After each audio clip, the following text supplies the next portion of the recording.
係長假期嘅第一日，因為依間越南鋪我之前都有拍過嘅，係超中意食啦。咁今日竟然開喎！咁呢一間越南鋪咧，其實就喺一個後巷嘅入面，其實都幾隱蔽嘅。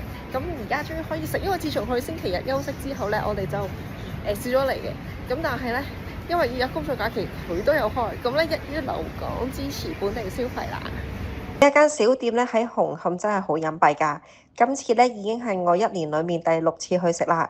每次食完咧都覺得好滿足，最緊要咧係老闆經常都會轉換菜單，性價比咧仲非常之高添啊！呢度咧有一個2人餐，已經包咗沙律、小食、2個主菜同埋特色嘅飲品。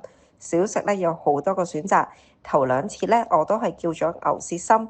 而今次咧，我就試咗佢呢個醬油漬嘅八爪魚。初時以為八爪魚咧係急凍嘢，點知嚟到咧有驚喜喎，超級厚肉同埋食唔到雪藏味。聽老闆講咧，原來佢哋每日喺紅磡街市新鮮入貨，誠意可嘉。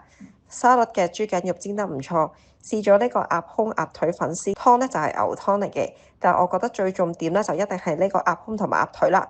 冇騷味之餘，厚度同埋個質感咧都係啱啱好。知道老闆咧仲有私房菜嘅菜式，我諗我下次咧都會有興趣試下。